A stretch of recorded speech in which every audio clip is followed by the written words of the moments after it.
Hello दोस्तों, आज हम बात करने वाले हैं कक्षा 10 के सामाजिक विज्ञान विषय से कुछ बहुत ही महत्वपूर्ण प्रश्नों के बारे में। तो वीडियो को पूरा देखिएगा। ये सामाजिक विज्ञान का जो है, इसमें बहुत ही महत्वपूर्ण प्रश्नों को मैंने लिया है, तो वीडियो को आप पूरा देखिएगा। आइए हम बढ़ते हैं। पहला प्रश्न हमारा हो जाएगा, सोयाबीन के उत्पादन में भारत का अग्रणी राज्य कौन सा है? भारत का अग्रणी राज्य कौन सा है सोयाबीन का? तो मध्य प्रदेश। कौन सा है? मध्य प्रदेश। ठीक है, आगे हम देखते हैं, भारत में हरित क्रांति का जनक किन्हें माना जाता है? तो एम.एस. स्वामीनाथन। कौन है? एम.एस. स्वामीनाथन। भारत में हरित क्रांति का जनक माना जाता है एम.एस. स्वामीनाथन जी को। आगे हम देखते हैं अगला प्रश्न। प्रश्न नंबर 3 हो जाएगा, तांबे का सर्वाधिक उत्पादन किस राज्य में होता है? तो मध्य प्रदेश में। अब मध्य प्रदेश की बात करें तो अभी पहला प्रश्न आया है, सोयाबीन के उत्पादन में भारत का अग्रणी राज्य है ये कौन सा? मध्य प्रदेश। ठीक है, सोयाबीन के उत्पादन में अब भारत का अग्रणी राज्य कौन सा है? मध्य प्रदेश। ठीक, उसके बाद तांबे का सर्वाधिक उत्पादन किस राज्य में होता है? तो ये भी मध्य प्रदेश में होता है। तो मध्य प्रदेश की राजधानी क्या है? तो ये राजधानी क्या है? भोपाल। कौन सी राजधानी है? भोपाल। यहाँ के मुख्यमंत्री कौन है? तो शिवराज सिंह चौहान जी हैं। ठीक है, कौन है? शिवराज सिंह चौहान जी मुख्यमंत्री। राजधानी भोपाल। आगे हम देखते हैं, अभ्रक उत्पादन में भारत का अभ्रक उत्पादन में कौन सा राज्य प्रथम स्थान पर है? तो आंध्र प्रदेश। कौन सा राज्य जो है प्रथम स्थान पर है? आंध्र प्रदेश। तो आंध्र प्रदेश की बात करें तो आंध्र प्रदेश की राजधानी कौन सी है? तो अमरावती। ठीक है, अमरावती। अमरावती ये राजधानी है। और मुख्यमंत्री कौन है आंध्र प्रदेश के? तो श्री वाई.एस. जगनमोहन रेड्डी। और गवर्नर की बात करें, राज्यपाल की बात करें तो श्री विश्वभूषण हरिचंदन। ठीक है, आगे हम देखते हैं, कोयला उत्पादन के लिए प्रथम स्थान पर कौन राज्य है? कौन सा? कोयला उत्पादन के लिए प्रथम स्थान पर कौन सा राज्य है?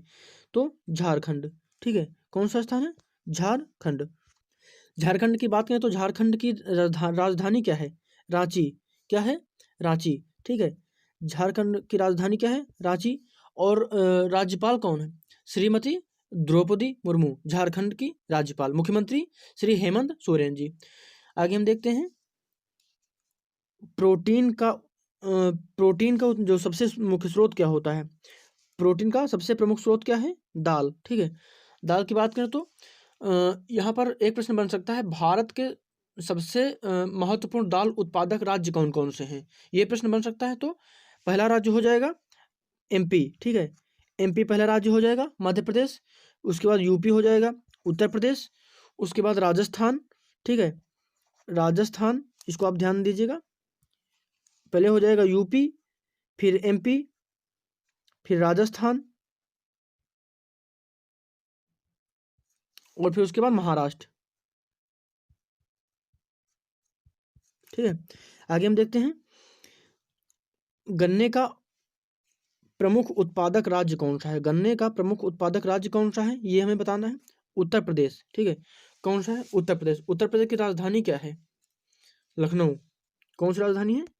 लखनऊ। ठीक है,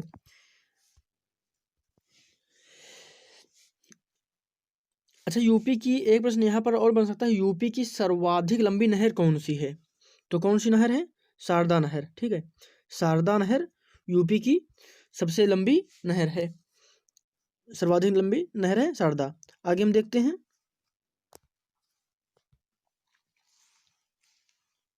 कोयला कहाँ पाया जाता है?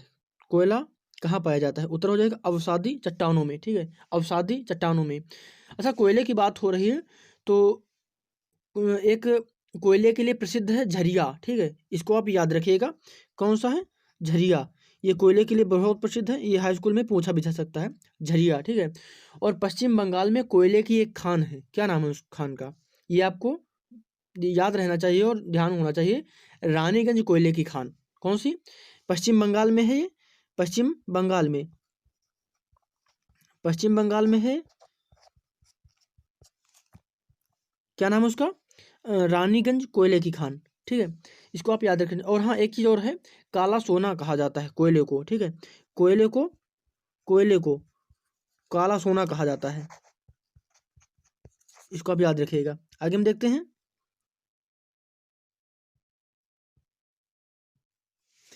पटसन उद्योग सर्वप्रथम कब और कहाँ स्थापित हुआ? पटसन उद्योग सर्वप्रथम कब और कहाँ स्थापित हुआ? 1859 में कोलकाता में। कहाँ हुआ? 1859 में कोलकाता में। पटसन का सबसे बड़ा उत्पादक देश कौन सा है? उत्तर हो जाएगा भारत। ठीक है, ये आपको ध्यान रखना। पटसन जो है इसका सबसे बड़ा उत्पादक देश है वो भारत है। ठीक है, ये आपको याद होना चाहिए। भारत पटसन का सबसे बड़ा उत्पादक देश है। विश्व में पटसन के निर्यातक के रूप में बांग्लादेश प्रथम स्थान पर है। कौन सा? बांग्लादेश। जो बांग्लादेश है इसको आप याद रखेंगे। बांग्लादेश जो है विश्व में पटसन के निर्यातक के रूप में प्रथम स्थान पर है। भारत का जो पश्चिम बंगाल पटसन उत्पादन का अग्रणी राज्य है। कौन सा? पश्चिम बंगाल। पश्चिम बंगाल जो है ये पटसन उत्पादन का अग्रणी राज्य है भारत का। ठीक है, भारत का। आगे हम देखते हैं राष्ट्रीय पटसन नीति कब अपनाई गई? वर्ष 2005 में। ठीक है, वर्ष 2005 में। पटसन के प्रमुख आयातक देशों के अगर नाम की बात करें तो अमेरिका, कनाडा, रूस, इंग्लैंड, ऑस्ट्रेलिया और अरब देश आदि हैं। ठीक है ना, ये आपको याद रखना है। पटसन के प्रमुख आयातक जो हैं देश हैं, इनके नाम मैं बता रहा हूँ। अमेरिका, कनाडा, रूस, इंग्लैंड, ऑस्ट्रेलिया और अरब देश। ठीक है, आगे हम देखते हैं नेपा नगर क्यों प्रसिद्ध है? नेपा नगर क्यों प्रसिद्ध है? कागज उद्योग के लिए। कागज उद्योग के लिए नेपा नगर प्रसिद्ध है। नेपा नगर कहाँ है? तो ये एमपी में है। एमपी, मध्य प्रदेश। ठीक है, नेपा नगर के अतिरिक्त अगर बात करें कागज उद्योग में तो बल्लारपुर। ठीक है, भी बल्लारपुर जो है ये कागज उद्योग के लिए प्रमुख केंद्र जो है, जो महाराष्ट्र में स्थित है। ठीक है, बल्लारपुर कहाँ है? महाराष्ट्र में। भारत की सबसे बड़ी परिवहन प्रणाली कौन सी है? तो उत्तर हो जाएगा रेल परिवहन। कौन सी? रेल परिवहन। अच्छा, यहाँ पर एक चीज और देख लेते हैं। भारत में प्रथम रेल कब चली? भारत में प्रथम रेल कब चली? तो 1853 में। कब? 1853 में। 1853 में। अच्छा, एक चीज और है, भारतीय रेल मंडल कितने जोन में विभाजित है? तो इसका उत्तर क्या हो जाएगा? 16। ठीक है, 16 जोन में भी विभाजित है। आगे हम देखते हैं पूर्वोत्तर रेलवे का मुख्यालय। पूर्वोत्तर रेलवे का मुख्यालय। पूर्वोत्तर रेलवे का मुख्यालय क्या? उत्तर हो जाएगा गोरखपुर। ठीक है, गोरखपुर उत्तर हो जाएगा। गोरखपुर से एक चीज आपको याद रखना है कि विश्व का सबसे लंबा रेलवे प्लेटफॉर्म गोरखपुर यूपी में है। जो यूपी, गोरखपुर, इंडिया। ठीक है, ये आपको याद रखना है। ये बहुत बार पूछा जाने वाला प्रश्न है, इसलिए इसको आप याद रखेंगे। कौन सा? पूर्वोत्तर रेलवे का मुख्यालय कहाँ है? गोरखपुर में। विश्व का सबसे लंबा रेलवे प्लेटफॉर्म, विश्व का सबसे लंबा जो है रेलवे प्लेटफॉर्म, ये गोरखपुर में है। गोरखपुर में कहाँ है?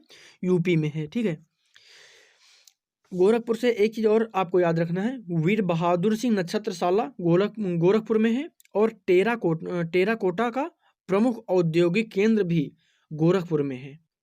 तो यहाँ से आप ये दो चीजें याद रखेंगे। कौन कौन से? गोरखपुर में वीर बहादुर सिंह नक्षत्रशाला स्थित है और टेराकोटा का प्रमुख औद्योगिक केंद्र। उसके बाद विश्व का सबसे लंबा रेलवे प्लेटफॉर्म गोरखपुर में, यूपी में है। आगे हम देखते हैं, हमारा अगला प्रश्न हो जाएगा जीटी रोड का निर्माण किसने कराया था? तो शेरशाह सूरी ने। जीटी का पूरा नाम क्या है? Grand trunk road. ठीक है, श्रीलंका कब स्वतंत्र राष्ट्र बना? श्रीलंका कब स्वतंत्र राष्ट्र बना? ठीक है, तो 1948 ईस्वी में। कब? 1948 ईस्वी में। अच्छा, श्रीलंका का राजकीय धर्म क्या है? श्रीलंका का राजकीय धर्म क्या है? तो बौद्ध धर्म। बौद्ध धर्म वहाँ का राजकीय धर्म है। अच्छा, राजधानी क्या है श्रीलंका की? तो राजधानी क्या है? कोलंबो। क्या है? कोलंबो। राजधानी कोलंबो हो जाएगी। मुद्रा क्या है? रुपया। 1956 में एक कानून पारित हुआ था जिसके अनुसार श्रीलंका की राजभाषा क्या है? श्रीलंका की राजभाषा क्या है? तो सिंहली। क्या है? सिंहली। कुछ ऐसे लिखा जाएगा,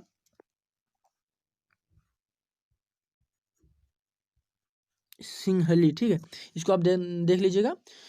अच्छा, एक चीज और है, श्रीलंका जो है द्वीपीय देश है और यह तमिलनाडु के दक्षिण तट से कुछ किलोमीटर की दूरी पर स्थित है। ठीक है, ये आपको याद रखना है। आगे हम देख लेते हैं,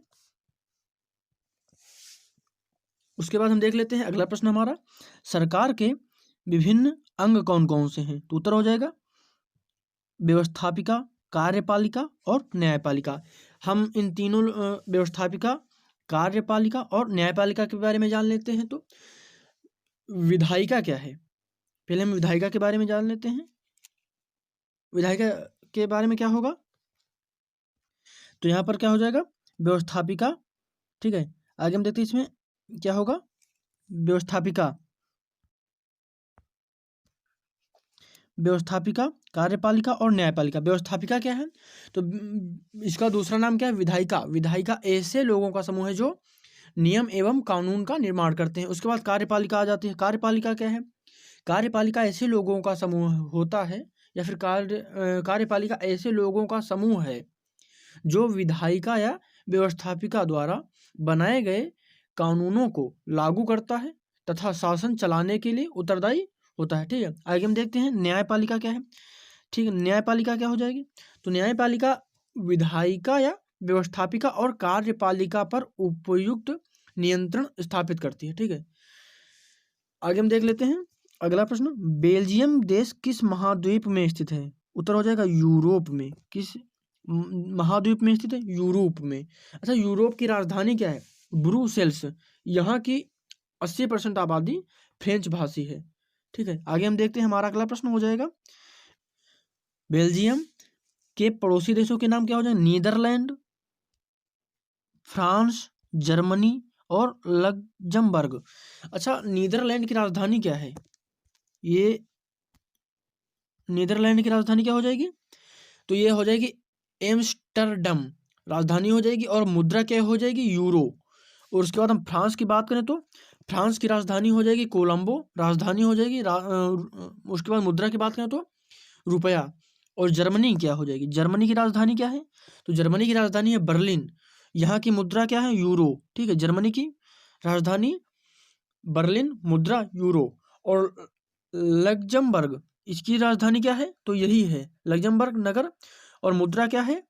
यूरो। ठीक है, यूरो यहाँ की मुद्रा है। आगे हम देख लेते हैं हमारा अगला प्रश्न हो जाएगा, वर्ष 1968 ईस्वी में, वर्ष 1968 में ओलंपिक मुकाबले किस देश में हुए? मैक्सिको। उत्तर हो जाएगा मैक्सिको। ठीक है, आगे हम देखते हैं समाज, समरूप समाज किसे कहते हैं? उत्तर हो जाएगा एक ऐसा समाज जिसमें सामुदायिक, सांस्कृतिक या जातीय विभिन्नताएं अधिक गहरी नहीं होती, उसे समरूप समाज कहते हैं। तो चंद्रा स्टडी पॉइंट को सब्सक्राइब करना, लाइक करना और शेयर करना मत भूलिएगा। ज़्यादा से ज़्यादा शेयर करिए, और हाँ, डिस्क्रिप्शन चेक करना मत भूलिएगा। तो पूरा वीडियो देखने के लिए आपका बहुत बहुत धन्यवाद।